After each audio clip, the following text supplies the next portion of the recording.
दोस्तों इस समय हम भारत देश के राजस्थान प्रांत के बूंदी शहर में हैं। इससे पहले हम कोटा शहर में थे और हमने कोटा शहर के तमाम ब्लॉग बनाए हैं, लगभग 3 ब्लॉग बनाए हमने। और अब हम बूंदी आ चुके हैं। देखिए आप जैसा कि देख पा रहे होंगे ये रेलवे स्टेशन के बाहर का नज़ारा है। दोस्तों तो बूंदी शहर में आप सभी लोगों का एक बार पुनः हमारे चैनल पर्यटन ब्लॉग विद अरविंद राजपूत में स्वागत है। दोस्तों हम ये दिखा रहे हैं आपको रानी की बावड़ी, और इसके साथ साथ हम और भी चीज़ें आपको दिखाएंगे। दोस्तों तो आपको क्या करना है, आपको वीडियो को अंत तक देखना है और हमारे साथ बने रहना है। दोस्तों ये देखिए टिकट काउंटर है, यहाँ से रानी की बावड़ी का हम टिकट ले रहे हैं। और ये देखिए हम यहाँ से टिकट ले रहे हैं दोस्तों। तो इन्होंने हमें कई सारी चीज़ों के टिकट दिए हैं और ये हमसे कह रहे हैं कि आपको यहाँ पर रानी की बावड़ी, सुख महल, म्यूज़ियम और 84 स्तंभ की जो छतरी है उसके हमने शॉर्ट्स तो बनाए हैं। फ़िलहाल हम यहाँ पर ये 3-4 जगह जो हैं वहाँ पर हम जाएंगे। तो उसी टिकट में इसका ये टिकट हमने ले लिया है दोस्तों, और इसका विस्तार से इतिहास हम जानने की कोशिश करेंगे। ठीक है दोस्तों, तो रानी जी की बावड़ी जिसे स्टेपवेल की रानी भी कहा जाता है, सिर्फ एक कुआं नहीं बल्कि एक अद्भुत कलाकृति है। इसका निर्माण बूंदी के शासक राजा अनिरुद्ध सिंह की रानी नाथावती जी ने 1699 ईस्वी में करवाया था। दोस्तों अगर हम इसके विशाल और भव्य संरचना की बात करें तो ये बावड़ी 46 मीटर गहरी है और इसकी चौड़ाई 16 मीटर है। इसमें पानी तक पहुंचने के लिए 3 रास्ते बनाए गए हैं जो इसे अन्य बावड़ियों से अलग करते हैं। दोस्तों अगर हम इसकी कला और नक्काशी की बात करें, इस बावड़ी के अंदर की नक्काशी देखकर आप हैरान हो जाएंगे। दीवारों पर हाथियों पर बने हुए मंदिरों और मोर की मूर्तियों के साथ साथ कई देवी देवताओं की मूर्तियां भी बनी हैं। हर कदम पर आपको एक नई कलाकृति देखने को मिलेगी। दोस्तों जल प्रबंधन का उत्कृष्ट उदाहरण ये बावड़ी उस समय की जल प्रबंधन प्रणाली का बेहतरीन नमूना है। ये न केवल पानी का स्रोत थी बल्कि उस समय के लोग गर्मी से बचने के लिए यहाँ आते थे और सामाजिक सभाएं भी करते थे। दोस्तों अगर हम आज के स्वरूप की बात करें तो रानी जी की बावड़ी आज भी अपनी भव्यता के साथ खड़ी है। भारत सरकार ने इसे राष्ट्रीय स्मारक घोषित किया है, जिससे इसका महत्व और भी बढ़ जाता है। दोस्तों तो ये जो है रानी की बावड़ी आप देख रहे होंगे, हम इसके ऊपर चढ़कर आपको यहाँ का नज़ारा दिखा रहे हैं। ये देखिए और इसके बाद जो है देखिए हाथी की जो मूर्तियाँ इसमें आपको नज़र आ रही होंगी, जिसका भी हमने जिक्र किया है। तो दोस्तों ये देखिए हम इसके छत पर चढ़कर दिखा रहे हैं। और फिर इसके बाद ये देखिए सामने पहाड़ नज़र आ रहा होगा। दोस्तों ये तारागढ़ फोर्ट है और ये गढ़ पैलेस के अंदर आता है बूंदी में ही। एक गढ़ पैलेस जो है कोटा में था दोस्तों, उसका भी हमने ब्लॉग बनाया है। अगर वो ब्लॉग आपने अभी तक नहीं देखा तो उसका लिंक हम डिस्क्रिप्शन में दे रहे हैं, जाकर आप उसे ज़रूर देखिए। दोस्तों तो ये थी हमारी अभी तक रानी की बावड़ी, जिसके बारे में हमने बताया, इसका इतिहास हमने आपको बताया। और अब हम यहाँ से निकल लिए हैं। टिकट हमने वो ले रखा है जिसमें सुख महल, म्यूज़ियम भी हम आपको दिखाएंगे। तो यहाँ से तकरीबन 2-2.5 किलोमीटर दूर है। तो हमने कहा चलिए मार्केट से होते हुए हम यहाँ पर निकल रहे हैं। ये देखिए यहाँ पर कितना सुंदर नज़ारा नज़र आ रहा होगा। दोस्तों ये सड़क पर जो है पानी भी आपको नज़र आ रहा होगा। तो ये पानी जो है बताया जा रहा है कि ये फोर्ट की जो तारागढ़ फोर्ट है वहाँ से आ रहा है। तो ये पूरे शहर में इस प्रकार से सड़क पर दिखाई दे रहा होगा। दोस्तों हम तारागढ़ फोर्ट भी जाएंगे जो गढ़ पैलेस है, और उसका अगला ब्लॉग हम बनाएंगे। फिलहाल हम जो रानी की बावड़ी का जो ब्लॉग बना रहे हैं इसमें हम सुख महल, म्यूज़ियम और 84 स्तंभों की छतरी है, इसका ही ब्लॉग हम इसमें रखेंगे। तो अभी फ़िलहाल हम रानी की बावड़ी आपको दिखा चुके हैं और अब हम दोस्तों जा रहे हैं सुख महल और म्यूज़ियम की तरफ, और उसके बाद हम 84 स्तंभों की छतरी जाएंगे। लेकिन दोस्तों फ़िलहाल यहाँ से काफ़ी दूर है, मतलब एक ही जगह पे नहीं है, टिकट एक ही है पर अलग अलग जगह पे है दोस्तों। तो आपको ये ध्यान रखना है कि टिकट आप वहाँ से ले लेंगे। पहले मैंने भी सोचा था शायद एक ही जगह पर होगी, बट ऐसा है नहीं। हमें बताया गया कि यहाँ पर सिर्फ और सिर्फ रानी की बावड़ी है, मैंने वहाँ जाकर देखा, मैं ये तो बड़ा छोटा सा नज़र आ रहा है, तो यहाँ तो ज़्यादा कुछ नज़र नहीं आ रहा मुझे। तो फिर मैंने कहा चलो ठीक है, यहाँ से कितना दूर है। फिर मैंने गूगल मैप से सर्च किया और लोगों से पूछताछ करके हम यहाँ से पदयात्रा के ज़रिए आ रहे हैं।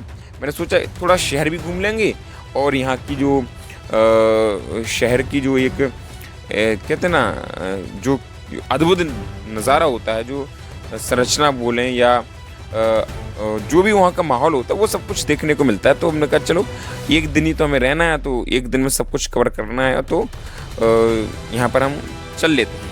तो फिलहाल जो है हम यहाँ पर दोस्तों ये आ रहे हैं, ये क्या है, सुख महल। अब हम आपको इसके बारे में बताने जा रहे हैं। हम काफ़ी समय से पैदल चल रहे हैं, लेकिन वो सारी चीज़ें आपके लिए ही तो करते हैं दोस्तों। तो आपको करना क्या है, आपको इस चैनल को सब्सक्राइब करना है और हमें ढेर सारा प्यार देना है। कमेंट करके बताना कि आपको हमारी मेहनत कैसी लगती है। ठीक है दोस्तों, ये देखिए राजकीय संग्रहालय और सुख महल दोनों ही इसमें है। तो हम आपको बताने जा रहे हैं दोस्तों, सुख महल जो है वो यहाँ के जो बूंदी के शासक थे राव राजा विष्णु सिंह, इन्होंने इसको बनवाया था। ये महल जैसे जैत सागर झील के किनारे पर स्थित है। दोस्तों इसके नाम का क्या अर्थ है वो जान लेते हैं। इसका नाम सुख यानी आराम पर रखा गया है, क्योंकि ये राजाओं के लिए गर्मी से बचने और शांत वातावरण में आराम करने की जगह थी। दोस्तों ये देखिए हम यहाँ से ऊपर जा रहे हैं सीढ़ियों के जरिए। रुडयार्ड किपलिंग का संबंध है दोस्तों, इस महल का सबसे खास तथ्य ये है कि यहाँ रुडयार्ड किपलिंग ने अपनी प्रसिद्ध किताब किम का कुछ हिस्सा लिखा था। किपलिंग ने बूंदी के इस शांत माहौल और सुंदरता को अपने कलम से सजाया था। दोस्तों ये देखिए ये झील है इसके पास में ही, और यहीं पर लोग जो हैं विश्राम करने आते थे, गर्मी से बचने के लिए आते थे, है ना। उस समय के जो राजा महाराजा हुआ करते थे उन सब का यहाँ पर आना जाना रहता था दोस्तों। तो ये झील आज भी है और यहाँ पर सुकून यहाँ पर मिलता है दोस्तों। हम भी यहाँ पर आए हैं तो हमने थोड़ा सा सुकून लिया है, शांत जगह पर हम इत्मीनान से बैठे, तो गर्मी से हमने भी निजात पाई है दोस्तों यहाँ पर आकर। खैर आगे बढ़ते हैं दोस्तों। अगर हम इसकी वास्तुकला की बात करें, महल की वास्तुकला बहुत ही साधारण लेकिन प्रभावशाली है। ये महल झील के पानी के साथ मिलकर एक सुंदर दृश्य बनाता है। महल के अंदर एक छोटा सा बगीचा भी है जो इसकी सुंदरता को और भी बढ़ाता है। दोस्तों सुख महल के पास एक म्यूजियम है, वो भी हम आपको दिखा रहे हैं। ये देखिए इसके अंदर हमने आपको तमाम ये शिलालेख रखे हैं, मूर्तियां हैं, ये आप सब देख पा रहे होंगे दोस्तों। ये देखिए अभी फिलहाल यहाँ से नज़ारा देख लीजिए। ये देखिए अभी हम आपको ले जाएंगे म्यूजियम। अभी फिलहाल यहाँ पर जो मूर्तियाँ रखी हैं उन सबको दिखा दे रहे हैं। इस तमाम मूर्तियाँ आपको म्यूजियम में भी मिलेंगी शायद, उम्मीद तो ऐसे ही करते हैं, अभी देखते हैं। और यहाँ पर अभी सुख महल को हम आपको दिखा दे रहे हैं। ये देखिए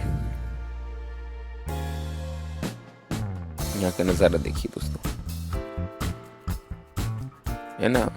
और काफ़ी ज़्यादा पेड़ लगे हैं तो सुकून तो है दोस्तों। और यहाँ पर इसके नीचे बैठेंगे, हम तो बैठे हैं, आप भी कभी आएंगे ना तो इधर से जो है पानी को निहारेंगे ना। हाँ थोड़ा सा पानी में दुर्गंध टाइप की आ रही है, कह सकते हैं, काफ़ी समय का है पानी वो तो, लेकिन मज़ा बहुत है, सुकून बहुत आएगा। क्या अब अगर आप थोड़ा सा बैठ सकते हैं तो बैठ सकते हैं, लेकिन जिसको थोड़ा सा कहेंगे नहीं यार ज़्यादा दुर्गंध आ रही तो शायद वो नहीं बैठ पाएंगे, क्योंकि काफ़ी समय का पानी भरा हुआ है और उससे कह सकते हैं, लेकिन सुकून बहुत आया दोस्तों। अब देखिए ये देखिए यहाँ पर ये सुख महल के अंदर ही है और यहाँ से ये मंदिर भी छोटा सा, और यहाँ पर ये कुछ पेंटिंग्स बनी हुई हैं उस ज़माने की हैं, कलाकृति को दर्शा रही हैं। ये देखिए ये आपको हम दिखा रहे हैं फिलहाल जो है। ये देखिए सुख महल हो गया दोस्तों। अब हम जा रहे हैं म्यूजियम की तरफ, संग्रहालय। और ये देखिए सुख महल, इसके बारे में आप पढ़ सकते हैं। और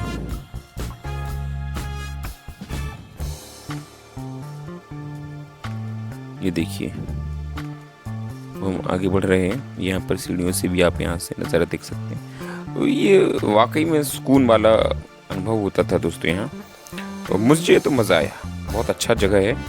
और ये देखिए राजकीय संग्रहालय बूंदी, ये जो है गवर्नमेंट म्यूज़ियम है। और अब यहाँ पर हम प्रवेश कर लिए इसमें, और ये देखिए इसे आप पढ़ेंगे तो काफ़ी कुछ जानने को मिलेगा दोस्तों। ये देखिए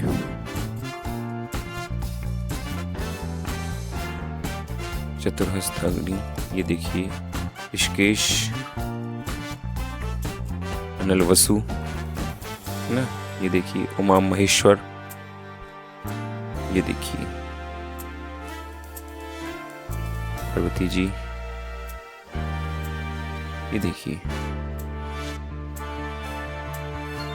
चामुंडा,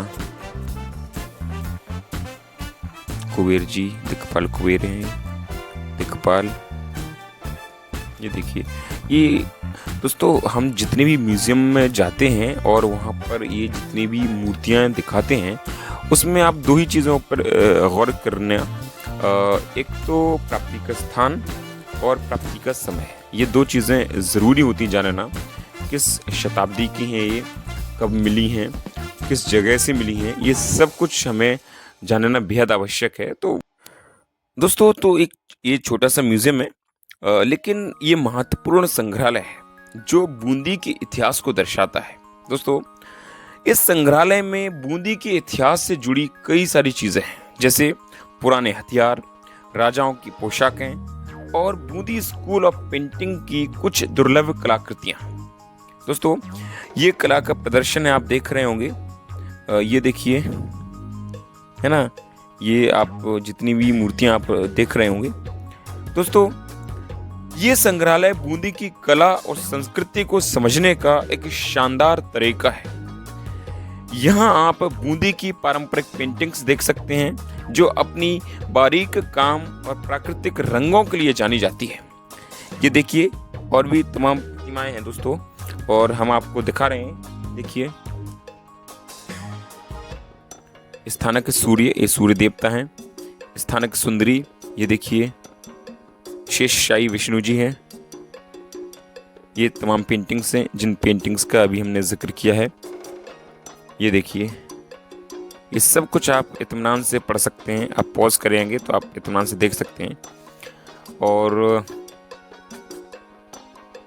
हम थोड़ा फास्ट निकाल रहे हैं क्योंकि बहुत सारी चीज़ें हैं ऐसे म्यूज़ियम में, हम इत्मीनान से दिखाएंगे तो ये वीडियो बहुत लंबा हो जाएगा दोस्तों। तो आप अगर इन्हें पढ़ना चाहें तो आप पॉज कर सकते हैं, आप देख सकते हैं हमने क्या लिखा है इसमें और क्या क्या हम दिखा रहे हैं आपको, तो आप इत्मीनान से देख सकते हैं। और हमारे वीडियो को देख करके अगर आप यहाँ आना चाहें तो ज़रूर आएँ आप, है ना। ये देखिए कितनी सारी पेंटिंग्स हैं दोस्तों, बहुत सारी पेंटिंग्स हैं। देखिए राधा कृष्ण जी के बारे में तमाम सारी चीज़ें लिखी हुई हैं, और ये आप देखें,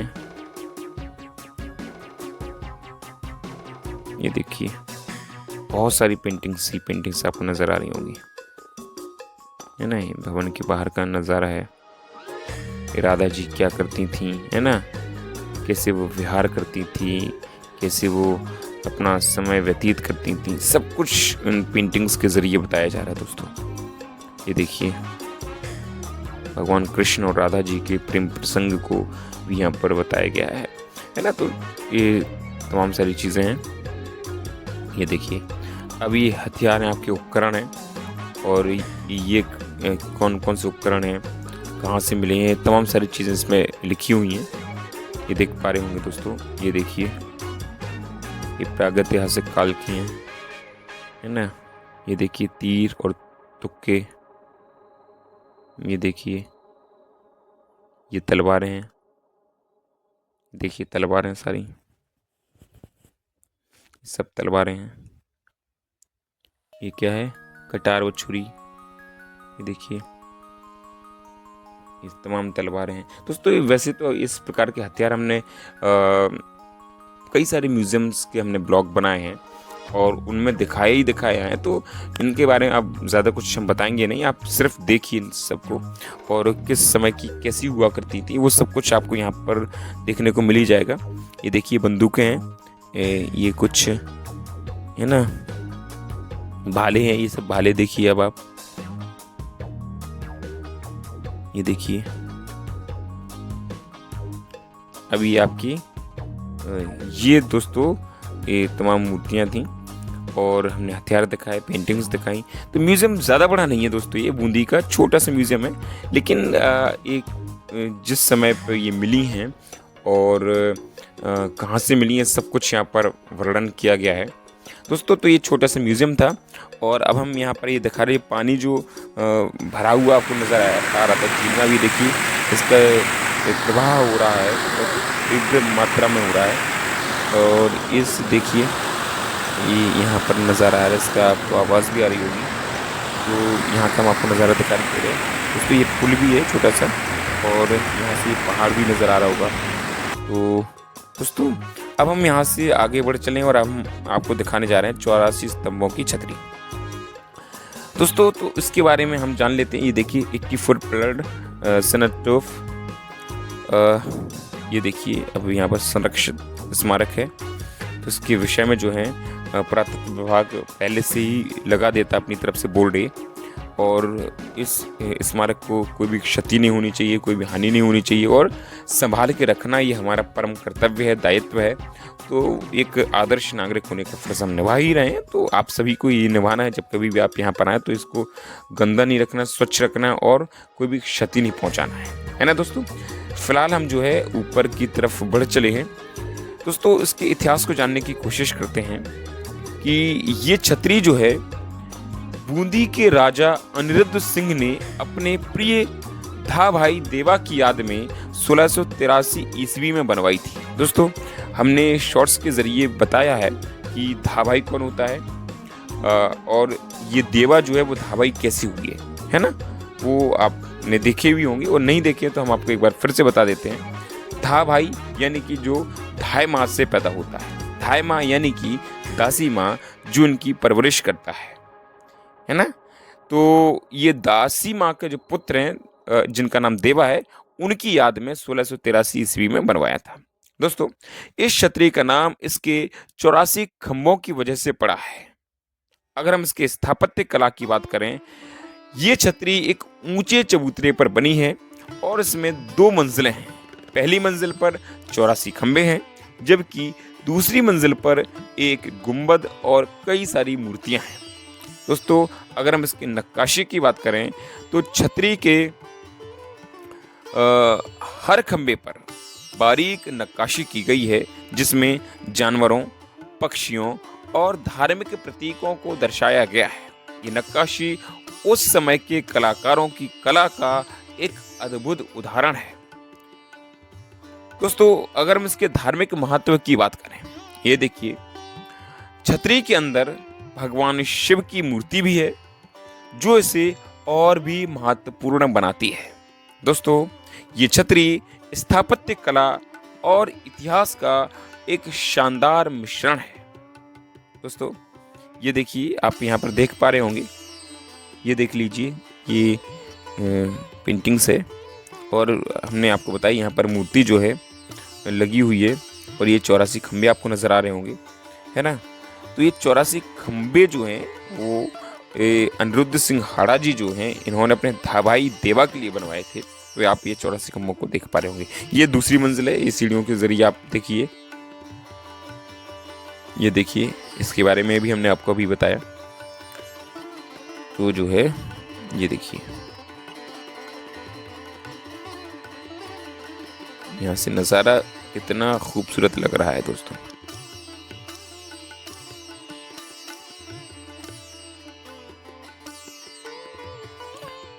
ये देखिए ये गुंबद सी हैं आपको नज़र आ रही होंगी और ये तमाम कलाकृतियाँ हैं दोस्तों।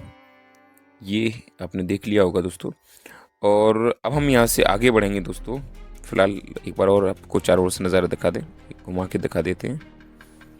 तो ये आपका 84 स्तंभों की छतरियाँ थी दोस्तों, ठीक है। अब हम फिलहाल यहाँ से निकल रहे हैं और जो है आपने देख लिया होगा ये रामदयाल जी हैं, ये सब कुछ हमें बताते रहते हैं भाई साहब। यहाँ चलिए दोस्तों, अब हम यहाँ से आगे बढ़ चले हैं और यहाँ पर नहीं है, ये भी काफ़ी दूर पे है। तो यहाँ पर भी लगभग 2-2.5 किलोमीटर की दूरी पर है।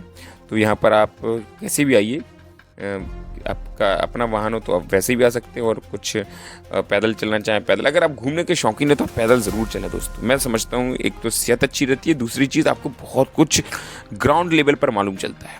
दोस्तों अब हम वहाँ पहुँचे हैं धाबाई कुंड पर, जिस धाबाई का हमने अभी जिक्र किया था। दोस्तों बूंदी का धाबाई कुंड, जिसे धाबाई जी की बावड़ी भी कहते हैं, एक और ऐतिहासिक स्टेप वेल है।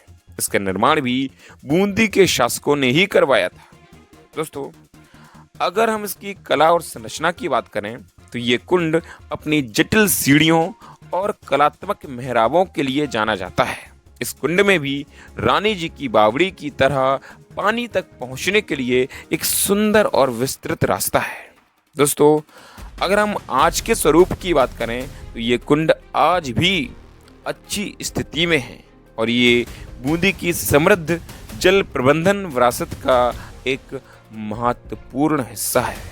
दोस्तों ये देखिए, हम आपको इस कुंड के आसपास जो जगह है वहाँ से हम घूम घूम करके आपको यहाँ का नज़ारा दिखा रहे हैं। दोस्तों ये देखिए, ये सीढ़ियों से अब हम यहाँ ऊपर जा रहे हैं। यहाँ पर एक छोटा सा मंदिर है, और इस छोटे से मंदिर में जो है इस मूर्ति रखी हुई जो है, या फिर जो शिवलिंग है ना, उसको हम प्रणाम करते हैं। ये देखिए, ये प्रतिमा आपको नज़र आ रही होगी दोस्तों। ये छोटी सी प्यारी सी बच्ची है, और इस बच्ची से भी हम मिले और दिल खुश हो गया हमारे इससे मिल करके। दोस्तों तो ये था हमारा आज का ब्लॉग। दोस्तों तो आज के ब्लॉग में हमने क्या दिखाया, रानी की बावड़ी, सुख महल, म्यूजियम, 84 स्तंभों की छतरी, और अभी अंत में धाबाई कुंड। दोस्तों आशा करता हूँ आपको आज का ब्लॉग पसंद आया होगा। ब्लॉग पसंद आया है तो आपको करना क्या है, इसे लाइक करना और शेयर ज़्यादा से ज़्यादा लोगों तक कीजिए, ताकि जो लोग भी यहाँ पर आना चाहें वो बड़ी ही सुगमता से यहाँ पर आ सकें और इन सब चीज़ों को निहार सकें। ठीक है दोस्तों, और मिलते हैं आपसे अगले ब्लॉग में। तब तक के लिए बहुत बहुत धन्यवाद।